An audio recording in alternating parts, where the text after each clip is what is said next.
All right, I guess the typhoon thing.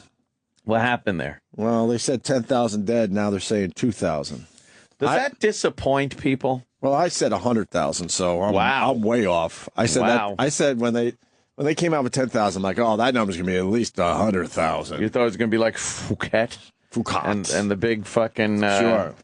Does that disappoint people? Yeah, I'm wondering. It's kind of a George Carlin thing. I think it does. That's what I was thinking. Psychologically or something deep in your fucking dead heart. It was going to be bigger. You wish the numbers were bigger. It's like, I thought this was going to be a big one. Carlin has a whole bit on that. I think it's true. We all secretly wish for, really over-the-top disasters. Horrible disasters. As long as it doesn't affect us. I think the news does that. They're the ones that pump the numbers up. It could be 10,000. It's like there's no need to say that unless you know that it's 10,000. Then you go, oh, it's 10,000. Why would they do that unless they know it's in this weird, macabre way, a little tittillating? Well, they were, looking at the numbers. They were figuring out the numbers, going over the numbers. Did you see how many people during 9/11 were like, I hear there's another plane in the air. And then when everyone heard that all the planes were grounded and that was it, the last plane, there were people that were, I guarantee you, people that were let down, a little like, oh, it's over. Right. That's it. Like, it's horrible. Of course it's horrible. Oh, it's done. Right. That's it. No more news. No more, telling people, hey, did you hear? Yeah, what's that about, Hear another one crash. People get a little fucking bummed. What do you think that's about? I don't know, but it's fucking twisted. I'll tell you what, it's one reason people commit murders at work and stuff like that. Besides the personal vendettas, there's a great line in what's the Clint Eastwood movie with John Malkovich where he's playing the president, stalking the president? Any Which Way But Loose? No, not that one. I know the one. Dirty Harry, where he shoots everybody. We all know the one you're talking about. He plays the Secret Service and he plays the assassin. And he goes, why are you doing this? And Malkovich says, to punctuate the dreariness. Yes. And that's one of my favorite lines ever, but that's, I think, why certain people do crazy things. In the line of fire. In the line of fire. Yes. To just make something happen in what feels like this fucking dead, damp, humdrum daily existence. So sometimes that's why people, I think, like that crazy, awful stuff that happens. Yeah. And then the media knows this. And they pump things up because they want people watching. Well, they have no accountability, so they could just say 10,000. I mean, I said 100,000. Oh, you know what? I'm predicting 200,000. All right. Fuck it. I don't care. No accountability, so it makes for a better story to go, oh, at least 10,000 dead. Right. Of course. It's just an odd thing. I was thinking, though, Anderson Cooper was over there. And they Anderson Pooper. And they said, all hell has broken loose over there. People are starving to death, and they're trying to get on planes and stuff. The planes that are bringing in supplies, people are pretty much attacking the plane and getting on those planes or trying to, knowing that at that point they'll probably just take off and say fuck it because they want out of there too. So when they put their reporters down in the area, how do those guys survive? That's the story I would love for CNN or one of these other news outlets to do, to explain. Oh, they go horrible in with disaster supplies. happens, and then they come in to report on it. Where do they stay? Where do they get their food? How are they eating without anyone else noticing they're eating? How do they make sure no one knows that they have food? Guaranteed they set up... but how does it work? An encampment. They don't have a hotel for Anderson Cooper, so where's he sleeping? No, I'm sure they fly in, they fly in a little shelter for him, a little fucking food. What do you mean a little shelter? Yeah, like maybe some kind of a trailer. Yeah. What, a tent? I don't know what he's staying in. No one really knows the answer, right? No, I have no idea. Or else, I'm just speculating. Also, when all hell broke loose in Egypt and you had all the reporters there, they're hanging out. Okay, how are they safe? Yeah, you always see them out there. Hey, we're here. It's like, okay, now what? Yeah, it's like, okay, that's a wrap. Now what? Just stand around. What? As long as you keep the camera light on, no one's gonna fuck with you. Yeah. So what? Do you just walk around with the camera light on the entire time? Yeah. No one knows the answer to these questions, because they're a company like us. You think if we went to the Philippines that they would make sure that we have a place to stay and food to eat? Are we broadcasting live from the Philippines? That'd be fun. Well, yeah. Where would we stay? We'd have to figure out how to get a piece of it first. Yes.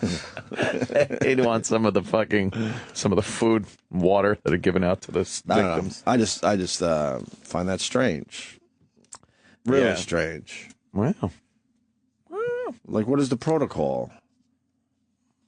I'm talking about the, over the top disasters. Yeah. There's no hotels open. There's no business happening right now. No. Whatever. Logistically, it's going to be a nightmare. This guy works in TV news. I was hoping this would happen. No, this is the guy that the next guy has to call and say he's full of shit. So I don't put any credence in what this guy's going to say. Joe, what do you got, buddy? Hey, guys, I'm an engineer with the Major Television Network. Oh, Major. Why do they need a choo-choo train? One of the three? One of the three? One of the three broadcast networks. Whoa! We go in completely self-contained, but we also bring a boatload of cash. Oh. And we hire local fixers, and we basically give them anything they want, and they set us up with secure location. We bring in our own security. We bring in tents, generators, everything. That sounds dangerous. Self-contained. And then we just pay everybody not to kill us and rape us. Yeah, Anthony Bourdain talks about the fixers. Okay. Yeah. So Anderson Cooper, he's in there in the Philippines. So he's all set up nice. No, he's not set up nice, but he's also paid a boatload of money. But where's he sleeping? Where's he sleeping? He's sleeping in some a tent. Young Philippine boys. What? If they're unable to secure a house that was left standing or any available hotel room, and we're not talking a hotel room at a Marriott. We're talking at a little motel or a little shack, or he's sleeping in a tent, and that's what we did during Katrina. That's what we've done during the earthquakes in Haiti. You normally set up at the airport so that you're able to escape if needed. Very good. During Haiti, we actually purchased a helicopter from a guy from the Dominican Republic to fly supplies in every single day so that we're taken care of. I mean, when these events happen, there is no budget. They spend whatever. I was going to say, I would love to see your expense report. Yeah. Hey, we need to get a helicopter. What? Oh, Jesus, what is he doing? Sorry. Rob Bartlett. Rob Bartlett's got a little wig on. He's a woman today. Yeah. Yeah, sorry. We have Imus on one of our TVs. Looks like, was that Paula Dini supposed to be, or who's he supposed to be? Megan Lady McDowell. Di. God, yeah. It looks like Lady Di with platinum blonde hair. Megan McDowell. Megan McDowell. I don't know who that is. Thank That's you. There funny. you go. There's some answers. Hey, some answers. You set up at the airport because, in some of these places, you can't even get a flight out. So how do these guys get in and out? Right here at the airport. Right. Maybe they fly in with the military with some aid flights or something. Yeah. I heard they're landed some Ospreys in there. Whoa. In some of the areas where they don't have any airfields. That's badass. Yeah. They're dropping off some grub and water and shit. We actually got a guy from CNN that's going to help us out here. Steve. Oh. Yes. He did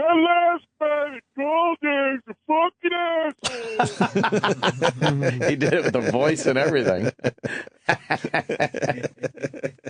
I love that. That guy was talking out his ass. He's a fucking idiot. They don't do that. Yeah. Not much coverage on the Philippines, though. It's all done, right? Everything's back to normal. It's a little too far away for America to really care. Too far away. We can't really relate. Nah. It's not like we could go, there, but for the grace of God. Right. Well, even though Katrina was pretty bad, but nowhere near what happens when storms hit these impoverished areas like that. But you get a school shooting, it's around the clock coverage. Oh, yeah. Philippines is a complete disaster area. And they're moving on. Yeah. They'll give you an update here and there, but that's about it. Meanwhile, the things more people die from than these mass shootings. I heard more people are killed by falling tree limbs. Like as they drive and walk and there's storms and things that happen, wind. Falling tree limbs claim more lives. But can't you see that coming? Can't you get out of the way of that? Oh, no. It happens in Central Park a lot. I don't understand, because when a branch falls, it makes a hell of a racket. Yeah, but don't you have enough time to kind of move around? I thought I could catch that cat when he was fucking falling. No way, that shit falls. Gravity's amazing. Yeah, but the branch is hitting all sorts of shit on the way down, too. Yeah. Well, maybe you look up and freeze. I guess. Big branch. Or if you're driving, now you're combining the speed of your car. And, oh, boy. Every so often, that fucking one of those boulders let loose on the Taconic and fucking wipe out some poor bastard. Right. Some boulder that was sitting there since fucking dinosaurs were walking around decides at that moment to let loose and cream your fucking station wagon. The odds of that. Yeah. God. Crazy. Imagine if the odds were 50-50. Every time you walk down the street, you're going to be killed by a falling tree limb. Or a boulder. That's fucked. 50-50. I wouldn't go out. Also, you got the Bill Clinton throwing Obama under the bus. Well, this is... wow. Yeah. That's big news. Yeah, this... Basically, Clinton saying Obama needs to keep his promise about people keeping their health coverage. Yeah. Wow. Yeah, everyone's... You expect that from the other side. Yeah, they're saying, hey, this isn't one of the Tea Party guys. This is Bill Clinton. Right. The Democrats' sweetheart there. Saying, and he's saying it's not about the website either. This isn't something like the website, which was a catastrophe, but, that could be fixed. This is about a president that was dishonest with the American people in order to get his bill through. Now, whether he knew that people were going to have their insurance taken away or not. You had to know. Come on. You know? You had to. It's amazing. Some of these people don't even know what their own fucking bills are. But I'm sure he knew. His approval rating's in the 30s now, I think. 38, 39%. The lowest ever. He obviously was not honest with the American people. It's crazy. And the amount of people that seem to have wanted this isn't very high. No.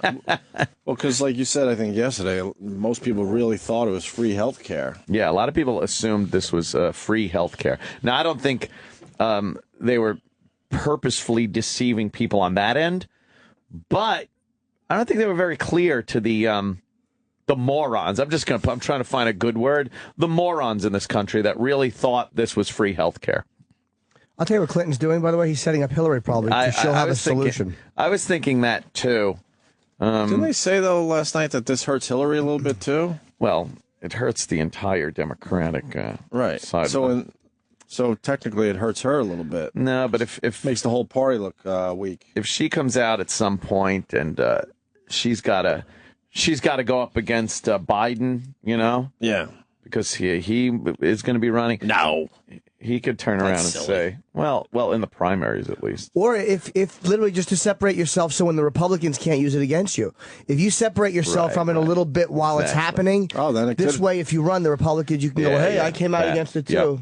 Oh, and we're not like the rest of the media. Hillary Clinton's going to run for the presidency. Oh, yeah. And fucking Governor Christie. We don't pay attention to that nonsense of will he run or won't he? Won't he? Yeah. They're both running for the presidency. Guaranteed. It's a guarantee. But the media fucks around with it. What do you think? And then they have like all round table discussions about it. They're both running. It's ridiculous. Why can't one of these networks just go? They're both running, and this is why they're not announcing it now. Yeah, because obviously there's strategy involved as far as not announcing now that you're going to be, going for the presidency. Yeah, you can't announce in 2016 too soon. But why can't someone say that? Yeah, because that's what is going on here. How old's Biden? 70. Biden's fucking 2, I guess. Is he really that old? Wow. He's way up there, man. Biden's been around a while. Another dolt. Yeah, this is fucking. God, nobody was signing up for that fucking health care. What, less than 50,000 or something? It's crazy. Is that really the number? Yeah. Most people aren't going to get it. This is forcing people to buy something that many people went without. Now, whether it's a good thing or not to have people without insurance, that doesn't even matter at this point. It's people that didn't have insurance, didn't want insurance for one reason or another. I mean, a lot of people that are on the bottom end of the pay scale here in the United States that are considered living in poverty. Right. They don't want to shell out money for fucking insurance. And then there's government subsidies for them. They don't care. This isn't something that people are like, oh, I need some health care. It's just, there's a segment of society that just doesn't give a shit. And I think that he was banking on those people. Well, it was nice to save a bill back in the day. When you didn't make a lot of money, you said, fuck. Yeah. Hopefully nothing will go wrong. Right. You roll the dice. Now you're forced to buy something. But actually, you're not being forced to buy something. It's just a tax. The Supreme Court said that. Because it's illegal for the government to actually force you to buy something. Right. So, it's a tax. It's just all fucked up. And Bill Clinton is not happy about it. Yeah, that's a biggie, obviously. Yeah. Him coming out and saying that's big. This is his big legacy, Obama. This is his big fucking thing. Well, every president wants the one thing, right? The thing. The thing.